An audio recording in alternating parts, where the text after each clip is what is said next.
Hello दोस्तों, मैं हूं डीएफ और आज हम अपनी क्लास में बहुत इम्पोर्टेंट टर्मिनोलॉजी सीख रहे हैं जो कि हमारे कॉम्पिटिटिव एग्ज़ाम में बहुत बार पूछी जाती हैं और इनकी कुछ टेक्निक्स होती हैं जो सॉल्व करनी पड़ती हैं।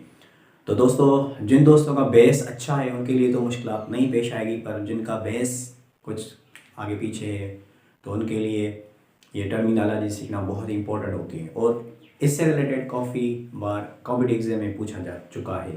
तो दोस्तों, हम अपना टाइम वेस्ट नहीं कर रहे हैं और अपने बेसिक टर्मिनोलॉजीज़ के हवाले से कुछ सीखते हैं यहाँ पे। तो दोस्तों, वो किस हवाले से होगी? Some basic and important terminology about exponent. जी हाँ दोस्तों, ये अप टू एक्सपोनेंट तो हमारा स्टार्ट जो होता है वो 7 क्लास से होता है। 7, 8, 9 मैट्रिक आगे मतलब जितनी जितनी क्लासें बढ़ती जाती हैं तो एक्सपोनेंट का तो फिर है, मगर इसकी स्टार्टिंग जो है वो 7 से 6 से होती है। तो जी हाँ दोस्तों, इस वीडियो को आपके लिए मतलब बनाना एक इम्पोर्टेंट बन गया था क्योंकि काफ़ी चीज़ें हैं जो आप दोस्तों को कंफ्यूज कर देती है, मतलब उन दोस्तों को जिनको एक्सपोनेंट के बारे में किस तरह सॉल्यूशन होता है, उनकी प्रोडक्ट आ जाए, उनका क्वोशंट आ जाए, उनका पावर टू पावर आ जाए या रेडिकल साइन के अंदर आ जाए, तो हाउ टू सॉल्व। तो इसके लिए वीडियो आप दोस्तों के लिए बहुत मुफीद होगी। तो दोस्तों, सबसे पहले क्या होता है, यहाँ पे हम एक एग्जांपल ले लेते हैं। वो फर्ज कीजिए कि हमारे पास 2x और उसके ऊपर हमने पावर रख ली 3। जी हाँ दोस्तों, यहाँ पे हमने एक एग्जांपल कंसीडर किया है और उस एग्जांपल को 2x पावर क्यूब के नाम से हमने यहाँ पे लिखा है। तो दोस्तों, ये जो एक 2 है, एक x है और 3 है। यहाँ पे दो किस्म के हमें नंबर हैं और एक हमारा अल्फ़ाबेटिक लेटर यूज़ किया गया है। दोस्तों, ये भी नंबर है, ये भी नंबर है और ये है अल्फ़ाबेटिक का लेटर। तो इनको हम क्या नाम देते हैं, इनको क्या पहचान देते हैं? कभी कभार ना दोस्तों, इस 2 की जगह पे इस तरह भी हमें एक मतलब दिया जाता है। फर्स्ट कीजिए ax और यहाँ पे स्क्वायर। तो अब यहाँ पे दो किस्म के लेटर आ गए, अल्फ़ाबेटिक और ऊपर आ गया 2, फिर एक नंबर मिला है यहाँ पे 2 अल्फ़ाबेटिक लेटर, यहाँ पे 2 नंबर है, एक अल्फ़ाबेटिक लेटर। तो दोस्तों, इसमें क्या होता है, आप दोस्तों को पहचान होनी चाहिए कि ये जो होता है मतलब अल्फ़ाबेटिक लेटर से जो मल्टीप्लाई नंबर करता है, जो अल्फ़ाबेटिक लेटर से मल्टीप्लाई नंबर करता है, ये हमारा कोफिशिएंट कहलाता है। जी दोस्तों, ये कहलाता है कोफिशिएंट। अब ये जो यहाँ पे ए है, ये हमारा कोफिशिएंट है। क्या हो गया दोस्तों? कोफिशिएंट। और दोस्तों, जो इसको मल्टीप्लाई कर रहा है ना, मीन्स ये एक्स जो गया, ये हमारा वेरिएबल होता है। जी दोस्तों, ये वेरिएबल कहलाता है, इसका नाम वेरिएबल है। और ये जो 2 है दोस्तों, इसको हम कहते हैं एक्सपोनेंट। जी हाँ दोस्तों, ये जो x के ऊपर पावर होती है इसको हम एक्सपोनेंट के नाम से जानते हैं। Exponent, exponent. कभी कभार कॉम्पिटिटिव एग्जाम में वो इस तरह का एग्जांपल लिख के और पूछते सिंपल ये है कि इसका नाम क्या है, एक्सपोनेंट है, वेरिएबल है, कोफिशिएंट है। तो बहुत सिंपल है, आप एक्सपोनेंट कह सकते हैं, वेरिएबल पूछ सकते हैं, कोफिशिएंट पूछ सकते हैं, पर इतना आसान नहीं देते हैं, पर एक बेसिक नॉलेज देना ज़रूरी थी। उसके बाद इनको पावर दे सकते हैं, उनका पावर ओपन कीजिए। तो इस हिसाब से दोस्तों, जब वेरिएबल से कोई नंबर मल्टीप्लाई करे तो वो उसका नाम हो गया कोफिशिएंट, और जो वेरिएबल के ऊपर पावर होती है उसको हम एक्सपोनेंट के नाम से जानते हैं। और ये खुद जो एक्स होता है इसको हम बोलते हैं वेरिएबल। तो वेरिएबल बहुत किस्म के यूज़ किए जाते हैं, एक्स भी की जाती है, वाई भी की जाती है, जेड भी की जाती है, ज़रूर नहीं। Variable means it's very, not a constant, तो वे वेरीज होता रहता है। जी दोस्तों, आई होप यहाँ तक आप दोस्त क्लियर हो गए हैं। आगे हम दोस्तों क्या होता है, रेडिकल साइन का आप दोस्तों ने एक नाम सुना होगा कि अंडर रूट होता है, स्क्वायर रूट होता है। Under root, square root, radical sign, ये एक ही नाम है दोस्तों। उसकी सैम्पल आप दोस्त पहले से जानते हैं, ये यहाँ पे हमने सैम्पल रिप्रेजेंट करवाई है। इस सैम्पल का नाम है स्क्वायर रूट। जी दोस्तों, इसका नाम क्या है? इसका नाम स्क्वायर रूट भी है, अंडर रूट भी है और रेडिकल साइन भी इसको कहते हैं। तो दोस्तों, ये जो जब खुद अकेली आ जाती है ना, तो इसका एक वैल्यू होता है अपना, वो इंपॉर्टेंट होता है। कभी कभी वो रेडिकल साइन देते हैं और पूछते हैं कि इसका वैल्यू क्या है। तो इसका वैल्यू याद रख लीजिए, इसका वैल्यू हमेशा 1/2 ही होगा। 1/2 जब ये खुद अकेली आएगी इसका वैल्यू 1/2। पर ये अगर किसी के साथ इस तरह आ गई, x के अंदर से आ गई, अब इसका वैल्यू पूछ लें अंडर रूट x का वैल्यू, तो जी हाँ दोस्तों, इसका वैल्यू और कुछ नहीं होगा। इस तरह वो ऑप्शन दे सकते हैं, तो हम इसका वैल्यू इस तरह लिखेंगे।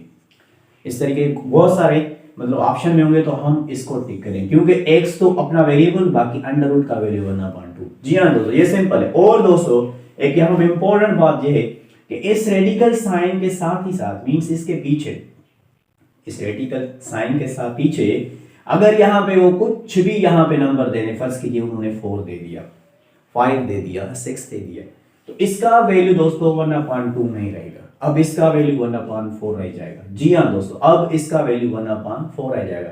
मीन्स कहने का मतलब ये रेडिकल जब खुद आएगी, अकेली आएगी, उसका वैल्यू हो जाएगा 1/2। किसी भी वेरिएबल के साथ इस तरह आएगी उसके ऊपर, और अगर दोस्तों यहाँ पे 4 आ गया 1/4 वैल्यू। जी हाँ दोस्तों, अगर इस तरह कोई वैल्यू ये दे देते, मिसाल के तौर पे यहाँ पे x दिया गया, y दिया गया और इस तरह से 2 और रेडिकल साइन दे दिया, तो इसका जवाब अब क्या आएगा? इसका जवाब आएगा ये 2xy और इन सब के ऊपर 1/2। जी हाँ दोस्तों, इन सब के ऊपर 1/2 क्योंकि एक ही रेडिकल साइन। पर दोस्तों अगर यहाँ पे इसके साथ ना ये 4 लगा देते तो फिर क्या होता? फिर ना ये इस तरह की कहानी बन जाती। इसके ऊपर 1/2 नहीं लगता क्योंकि 1/2 रेडिकल था, जिस तरह अभी किया है, तो इसका जवाब 1/4 हो जाएगा। और 1/4, जी हाँ दोस्तों, 1/4 और 1/2 नहीं, वो देंगे, अब ऑप्शन देते हैं पर 1/4।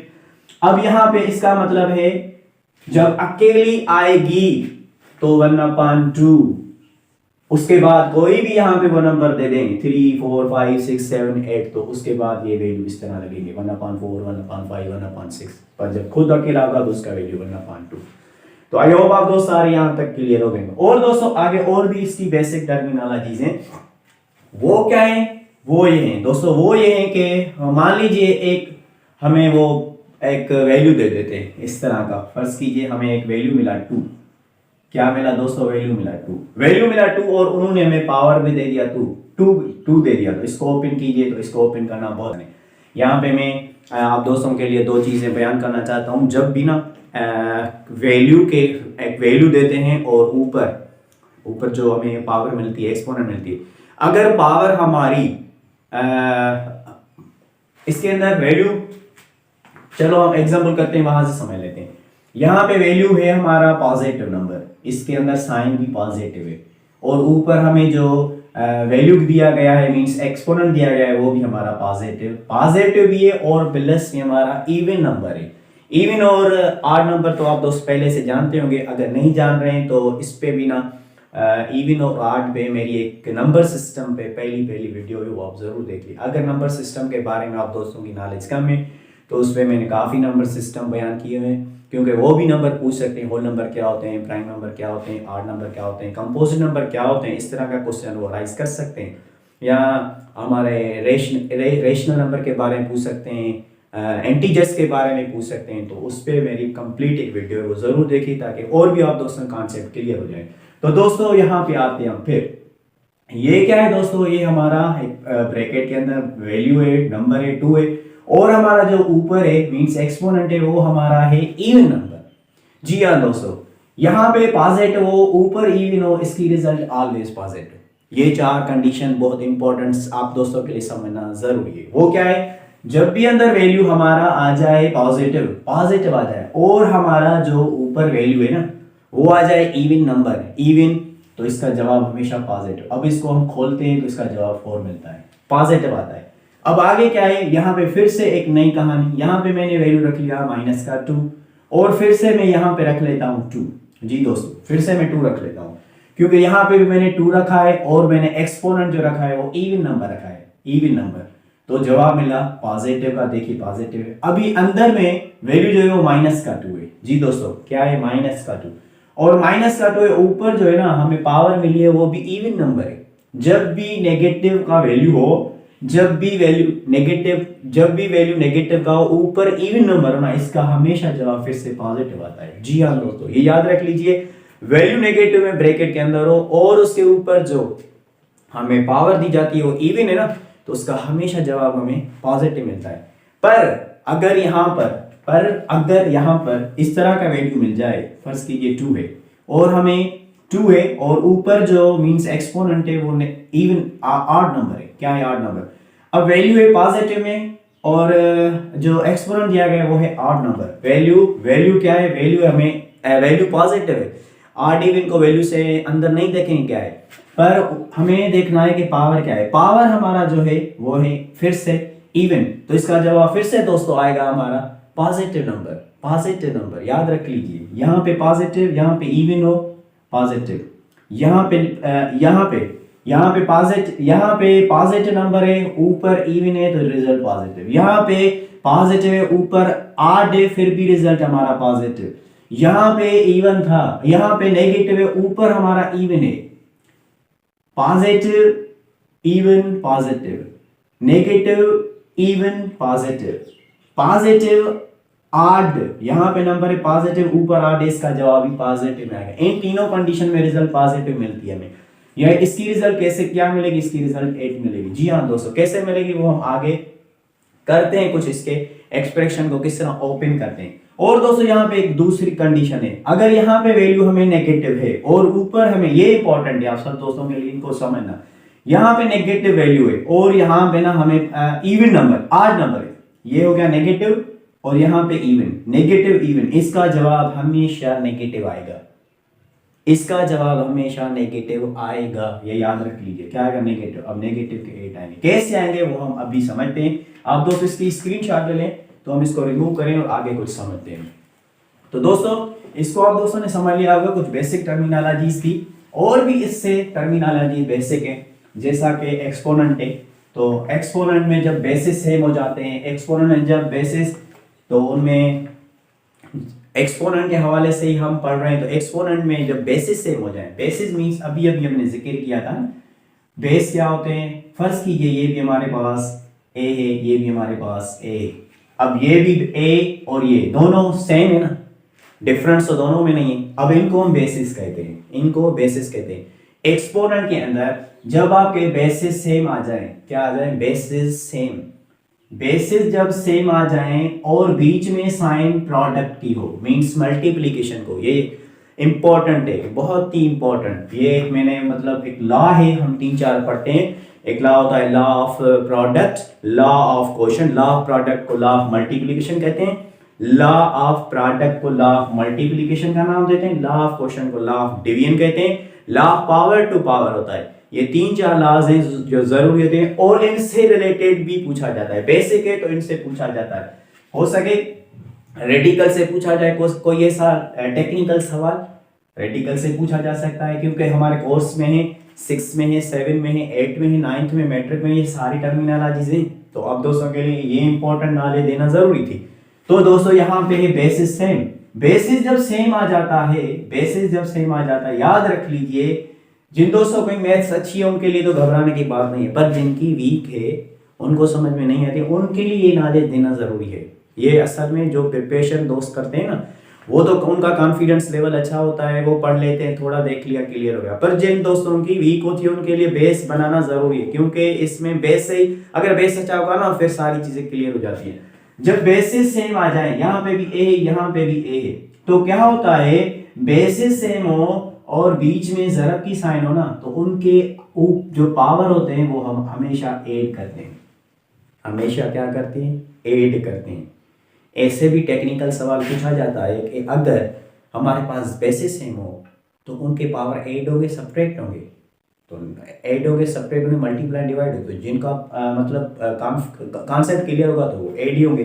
तो ऐड होंगे तो यहाँ पे 1 पावर और यहाँ पे 1 पावर, दोस्तों जी दोस्तों, अब ये 1 पावर हो गए तो ये रिजल्ट आ गई ए स्क्वायर।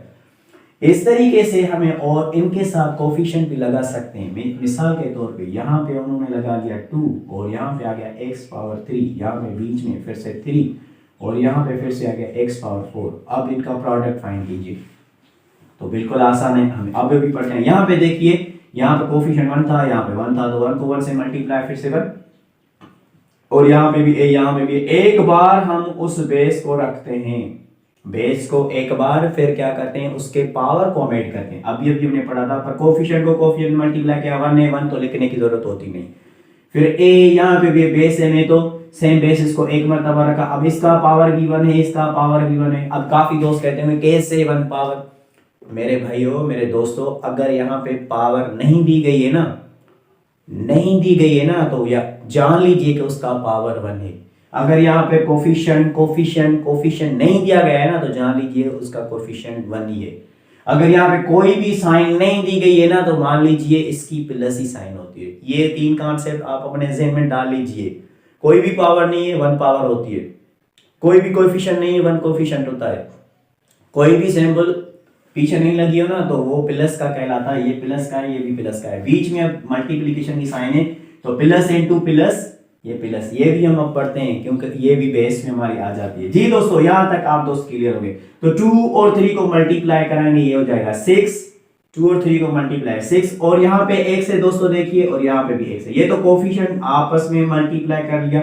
अब एक से रख लिया एक मरतबा, इसका पावर क्या है दोस्तों 3। अब इसका क्योंकि ये बेस सेम है, ये बेस सेम है, अब क्या करते हैं जब ज़रब की सूरत आ जाती है, बीच में देखो मल्टीप्लिकेशन की साइन नजर आ रही है, ज़रब आ जाए बेसिस सेम हो तो उनका पावर क्या करते हैं दोस्तों, उनके पावर हम ऐड करते हैं। अभी हम पढ़ के आए थे, तो 6 से x 3 और 4 हो गए हमारे साथ। जी दोस्तों, यहां तक आई होप आप क्लियर हो गए होंगे।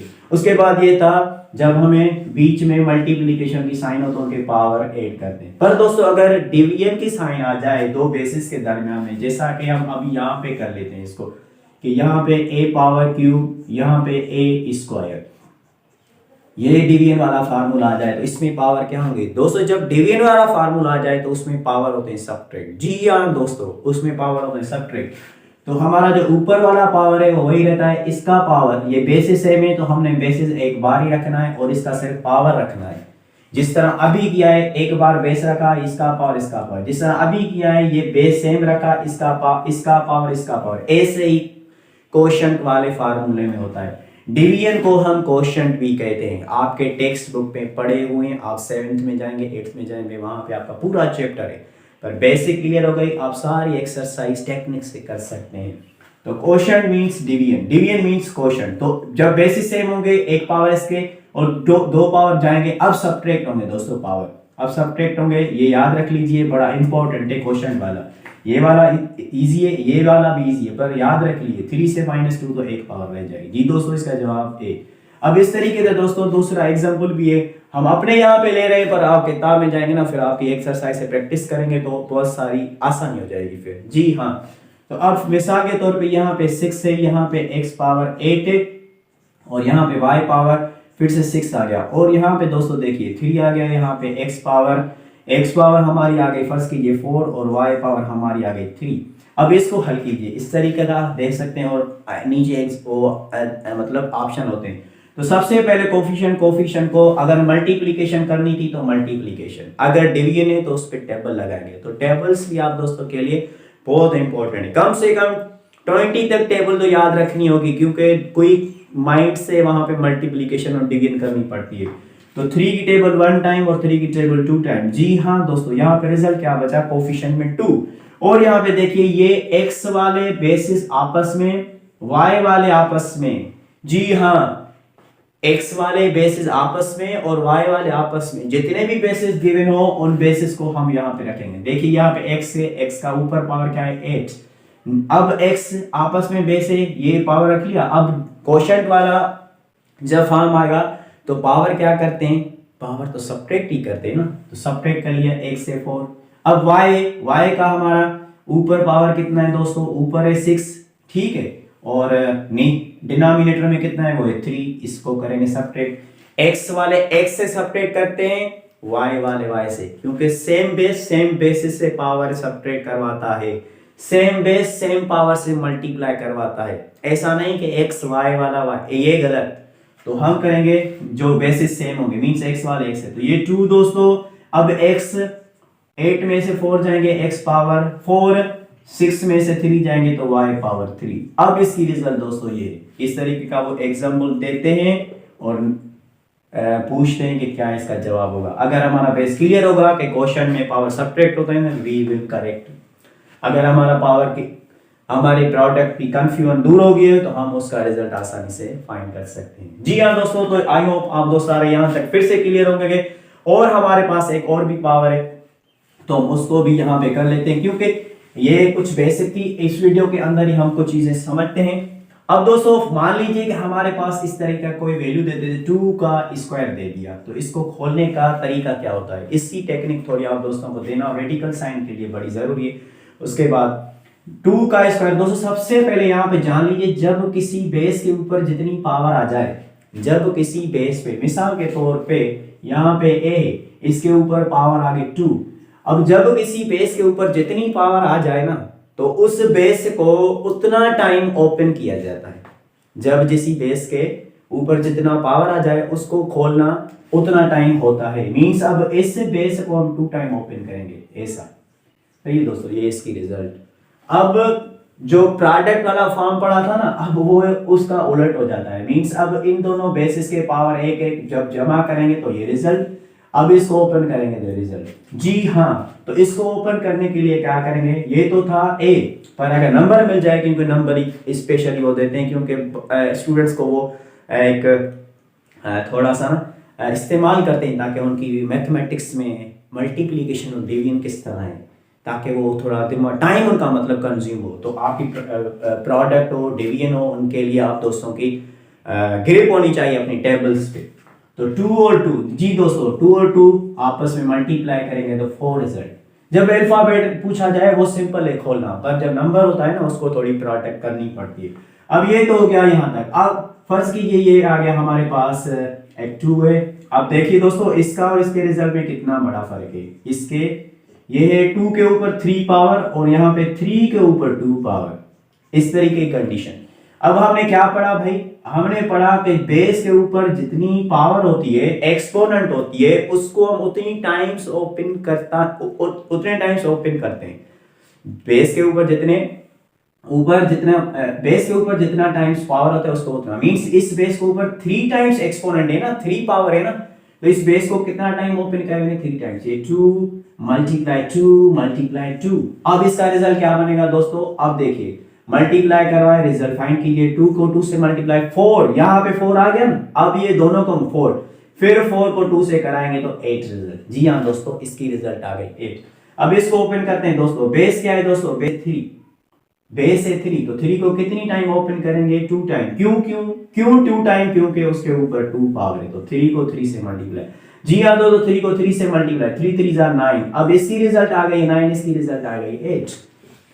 ये इनमें डिफरेंस होता है, जितने बेसिस के ऊपर जितनी पावर उनको उतना टाइम ओपन किया जाता है। पर इससे एक और इम्पोर्टेंट बात अभी वो ये बताने जा रहा हूं, वो ये है आप दोस्तों के लिए कि यहाँ पे फर्ज कीजिए एक वैल्यू है 2 3 और उसके ऊपर पावर है 2। अब इस पावर के ऊपर जब पावर आ जाए, तो इसको कैसे ओपन करते हैं, आया इसको हम डायरेक्टली मींस पहले इसको ओपन करेंगे, मींस पढ़ के आए थे ना कि बेस के ऊपर। अब बेस हमारा दोस्तों ये, अब पावर के ऊपर पावर वाला फार्मूला, यहाँ पे तो बेस के ऊपर जितनी पावर तो बेस को उतना टाइम ओपन, बेस के ऊपर जितनी पावर बेस को उतना टाइम ओपन, बेस के ऊपर बेस को उतना। यहाँ पे क्या है, बेस हमारा 3 है, और बेस के ऊपर है पावर 2, फिर से क्या है, फिर से उसके ऊपर, मींस एक बेस है उसके ऊपर पावर, फिर होल पावर 2 है, मींस पावर के ऊपर पावर। अब जब पावर के ऊपर पावर आ जाए ना, पावर के ऊपर पावर आ जाए तो पावर वाले दोनों टर्म्स को मल्टीप्लाई कीजिए डायरेक्ट। क्या कीजिए, मल्टीप्लाई, फिर जो वहां पे रिजल्ट बनेगी वो बेस के ऊपर पावर रह जाएगी। अब करते हैं, अब इन दोनों को क्या करना है, इन दोनों को करना है मल्टीप्लाई। तो रिजल्ट क्या मिली, यहाँ पे रिजल्ट मिली 3, 2 2 जा 4। देखना अब एक रिजल्ट चेंज होगी हमारी, मैं इसलिए एक समझाना चाहता हूँ। यहाँ पे 4 आ गया, अब इस 3 को क्या कितने टाइम्स हमें ओपन करना है, इस 3 को 4 टाइम, क्योंकि अब पहले वाला कॉन्सेप्ट, पर ये कॉन्सेप्ट थोड़ा सा अलग था, इसलिए 4 आ गया। अब 3 मल्टीप्लाई 3 मल्टीप्लाई 3 मल्टीप्लाई 3, जी हाँ दो 3 3 जा 9, 9 3 जा 27, 27 3 जा 81 दोस्तों। अब दोस्तों यहाँ पे एक और एग्जांपल समझते हैं, उसको समझने के लिए फर्स्ट की यहाँ पे 2 है, फिर से यहाँ पे 2 है, और इसका ऊपर हम फिर से रखते हैं 2, या यहाँ पे ऐसा करते हैं, ये 3 रखते हैं, ये 2 रखते हैं, और इनके ऊपर हम रखते हैं 3। जी दोस्तों, तो फिर से क्या हो गया, अब मल्टीप्लिकेशन। अब ये नहीं है, देखना इसमें बड़ा फर्क आएगा, जैसा कि ये वाला पावर था, अब ये वाली कहानी ना और ये वाली कहानी, इस वाली कहानी में देखिए ये 2 के ऊपर पावर थी 3, ये 2 के ऊपर पावर 3 है, तो इसको ओपन किया, जवाब क्या मिला, 6 मिला। अब यहाँ पे कहानी क्या है, अब यहाँ पे कह रहा है कि पावर के ऊपर पावर है। अब इन दोनों को आपस में करेंगे जरब, ओपन नहीं करेंगे, ओपन करेंगे तो रिजल्ट चेंज हो जाती है। जब ज़रब करेंगे रिजल्ट चेंज आएगी। तो जब भी पावर के ऊपर पावर तो ज़रब पहले, फिर जो ज़रब वाला जवाब आएगा वो बेस के ऊपर, वो ओपन कर दें। तो इनकी ज़रब करने से जवाब क्या मिलेगा आपके लिए 3, और 2 को 3 से करेंगे तो ये आ जाएगा 6। जी हाँ, अब देखिए ज़रब करने से 6 आया है, ओपन करने से 8 आया है। इस तरीके के टेक्निकल क्वेश्चन पूछे जाते हैं अलजेब्रिक एक्सप्रेशन है एक्सपोनेंट के अंदर स्पेशल। अलजेब्रिक एक्सप्रेशन एक अलग टॉपिक है, उसको हम बाद में लेके आएंगे। बेसिक एरिया से ये पूछे जाते हैं या ये पूछे जाते हैं। अब दोस्त इसमें कंफ्यूज हो जाते हैं जिनकी बेसिस नहीं होती हैं, क्योंकि बेस पे हमारा ये वीडियो बनाना बहुत ही इंपॉर्टेंट था, क्योंकि एक्सपोनेंट बड़ा एक चैप्टर है, 7th में 8th में 9th में मैट्रिक में है। तो आप दोस्तों के लिए बड़ी मुफीद होगी ये वीडियो। तो 3 के ऊपर 6 पावर आ गई। अब इस 3 को ओपन करेंगे हम 6 टाइम, जितनी भी रिजल्ट आई वो हम कर सकते हैं। अब आप दोस्त क्लियर हो गए हैं तो इसको ओपन करके कर सकते हैं दोस्तों। उसके बाद हमारा एक रेडिकल का वैल्यू है वो समझते हैं, उसके बाद हम फिर नई वीडियो को लेके आएंगे और इससे रिलेटेड ना हम अपना टेक्निक्स के कुछ सवाल करेंगे, जो अभी तो ये इंट्रोडक्शन है, फिर किस तरह इनको सॉल्व करते हैं। तो रेडिकल साइन के हवाले से अगर इस तरीके का कोई वैल्यू मिल जाता, मान लीजिए 5/7 और यहाँ पे वो स्क्वायर ले लेते और पूछ लेते भाई इसका वैल्यू क्या है, तो ये खोलना हमें बिल्कुल आसान हो जाता है, क्योंकि अभी अभी पीछे पढ़ा था। ये तो 5/7 होल स्क्वायर हो गया अंदर। अब रेडिकल साइन का वैल्यू पीछे पढ़ा था, इसका वैल्यू होता है 1/2। क्या होता है 1/2? जी हाँ दोस्तों, रेडिकल साइन का अभी वैल्यू पढ़ा है 1/2। तो ये 2 देखिए, इस 1 से क्या करें दोस्तों, जिनका बेस कम है वो यहाँ पे समझे। 2 × 1 से तो जवाब दोस्तों 2 आया ना, न्यूमरेटर में डिनोमिनेटर में 2, तो 2 में कैंसिल हो जाएंगे। रिजल्ट क्या बचेगी? रिजल्ट बचेगी 5/7। 5/7 रिजल्ट बचेगी। पर अगर इस तरीके की कोई कहानी देते थे, एग्जाम्पल दूसरा भी लगा देते, मिसाल के तौर पे वो दे देते 25/49, सही है दोस्तों, और 25/49, और हमें पूछ लेते कि इसका रिजल्ट क्या है, इसका रिजल्ट क्या है दोस्तों। अब इसका रिजल्ट भी ये आना, ये आई होप ये आएगा, क्योंकि 25 और 49 सबसे पहले इसको ओपन किया, और रेडिकल साइन का वैल्यू दोस्तों क्या है? रेडिकल साइन का वैल्यू 1/2। अब इसका रिजल्ट 1/2। सबसे पहले देखिए ये 25 है ना, 25 के आपके फैक्टर निकालने पड़ेंगे, फिर 49 के फैक्टर निकालने पड़ेंगे। जैसे निकालेंगे ना तो ये वाली कहानी आएगी, क्योंकि ये दोनों आपस में, ये न्यूमरेटर डिनोमिनेटर। अब फैक्टर क्या निकलेंगे? तो फैक्टर निकालने के लिए आप दोस्तों को फिर से ना एलसीएम फैक्टराइजेशन मेथड पे आनी चाहिए, या प्राइम फैक्टराइजेशन मेथड के मदद से फैक्टर निकालना आप दोस्तों को आने चाहिए। तो वो भी हमारी एक प्लेलिस्ट में वीडियो पड़ी है, जो बेसिक मैथ में। यहाँ पे हम डायरेक्ट कर लेते हैं, क्योंकि हमें पता है अगर इसका मैं स्क्वायर लूँ 5 का तो 25 रिजल्ट, और मैं अगर 7 का रिजल्ट लूँ, 7 का स्क्वायर लूँ तो 49, और हमारा ऊपर पावर क्या है 1/2। दोस्तों देखिए, अब ये 2 है इसके ऊपर भी, ये 2 है इसके ऊपर भी, अब होल पावर 1/2 है, तो ये 1/2 इसके साथ भी आएगा, ये 1/2 इसके साथ भी आएगा। तो हम इसको ना इस तरह भी लिख सकते हैं, ये हम ऊपर कर लेते हैं इसका स्टेप, ये 5 और ये 2, क्योंकि ये होल है। होल का मतलब होता है कि पूरे को कवर कर रहा है, सबके ऊपर वो सैंपल आती है। ये 5, 2 और ये 1/2। सिमिलरली 7 के ऊपर पहले से ही पावर अपना 2 है, और हम इसको जब ओपन करेंगे 1/2, ये 2 में कैंसिल, ये 2 में कैंसिल, तो फिर से रिजल्ट क्या आई दोस्तों? फिर से रिजल्ट 5/7 आ गई। जी हाँ दोस्तों, फिर से रिजल्ट क्या आई? फिर से हमारे रिजल्ट 5/7 पहले वाली, ये वाली आ गई। ये कैसे हुई? ये तो हमें पता था कि इसका अपन 25 का जो स्क्वायर होता है वो 5 के ऊपर स्क्वायर करते हैं, 49 का 7 का स्क्वायर, तो ये आ जाता है। फिर इसको भी ये डिवाइड करा है, ये भी करा है, ये पहले वाला कॉन्सेप्ट। तो अब दोस्तों को आई होप यहाँ तक क्लियर हो गए कि रेडिकल साइन के ऊपर पावर आए टेक्निक से किस तरह हल कर सकते हैं, और हमें अगर सेम बेसिस हो तो उनकी प्रोडक्ट किस तरह करते हैं, सेम बेसिस उनकी क्वेश्चन किस तरह करते हैं, पावर के ऊपर पावर हम किस तरह करते हैं। अगर आप क्लियरली इस वीडियो को देखेंगे, समझेंगे, फिर आप 7th 8th का टेक्स्ट बुक खोलें या मैट्रिक का खोलें अपने अपने कोर्सेज से रिलेटेड, तो आई होप आप दोस्त सारे कॉम्पिटिटिव एग्जाम के अंदर ना ये चीजें कर सकते हैं। दोस्तों को ये कॉन्सेप्ट क्लियर हो गया होगा जो अभी हमने डिस्कस किया है, some basic and important terminologies about exponent. तो इससे रिलेटेड हम और भी वीडियोस लाएंगे जो टेक्निकल होंगे, किस तरह प्रॉब्लम सॉल्व करेंगे, टेक्निकल किस तरह सॉल्व होते हैं। तो दोस्तों अगर ये मेरी वीडियो आप दोस्तों को अच्छी लगे तो प्लीज इस वीडियो को अपने दोस्तों में शेयर कीजिए, और मेरे चैनल को दोस्तों ज़रूर सब्सक्राइब कीजिए, क्योंकि मैं यूट्यूब पे नया हूँ, तो आप दोस्तों के सपोर्ट के बगैर मैं आगे नहीं जा सकूँगा। तो लाजमी ना सब्सक्राइब कीजिए। तो thank you for watching my this video.